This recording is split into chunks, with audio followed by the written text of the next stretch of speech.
Go for the good guy, please. I'm not that douchebag, you know. Okay, let's go. We only have 5 minutes. What's everybody looking at? Nothing! Give me your phone. Kat Valdez's husband-to-be, Bastian, caught cheating with her assistant. It is my pleasure to speak with you all today. I love the film. Every 5 minutes, I keep saying to myself, marry me, marry me. I just love it. Yes, no, I loved it. And speaking of music, I mean, so that song was Kat and Bastian's wedding song. So for you, Jennifer and Maluma, like, how often do you hear people use your songs as their wedding songs or relationship songs? Well, for me, it was like, what was that, like 2 months ago?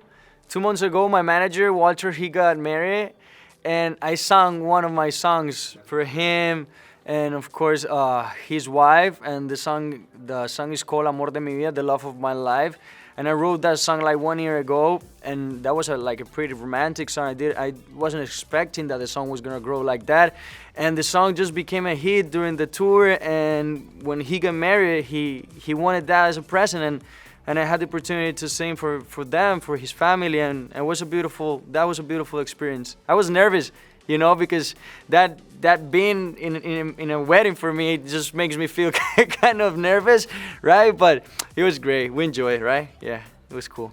That's so cute. What about you, Jennifer? Do people use your songs as wedding songs? I don't know if they do. I don't Or know. relationship songs? For sure. I mean, all my songs are about love, so I would imagine somewhere along the way somebody did it. Somewhere in the world's doing that. Yes. But Maluma, how much will Bastian relate to your song Hawaii? Because I feel like the themes are quite similar. Like he's lost the girl. Okay.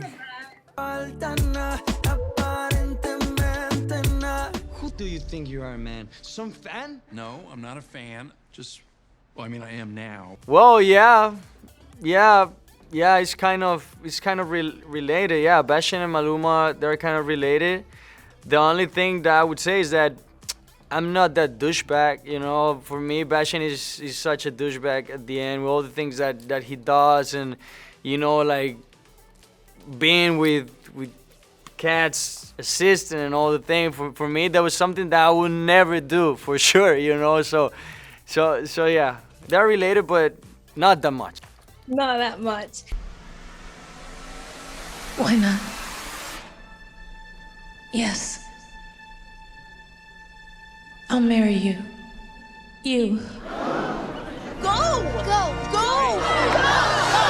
Owen, in the film, there was a lot of talk about Kat's stage fright. So I have to ask you, as a seasoned pro in the acting world, is stage fright something you still struggle with, or you've overcome it? And if so, how have you overcome it?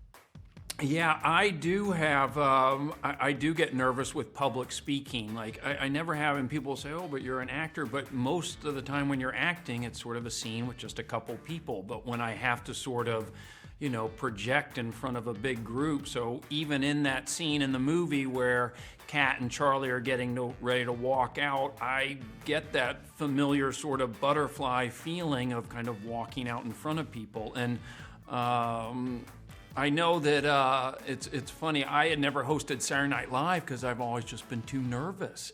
And my brother did it, and I have lots of friends, and I've gone. And so a couple months ago, I did do it just because I was tired of being so kind of afraid of it, and so and that was a big accomplishment for me to sort of face that fear.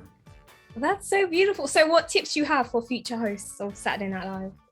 Well, what I realized was I shouldn't have been so scared. They kind of have it all sort of, you know, set up for you to do well, and that it wasn't as terrifying. Well, I say that, but the night before I was freaking out. It is pretty terrifying. I feel like it's nerve-wracking. It must be. It's like one of the biggest shows in the world. So, but you did it. You smashed it.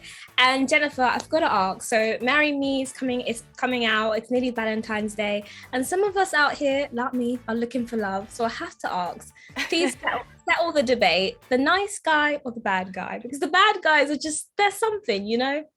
The nice like guy it. or the bad guy? Go for the nice guy.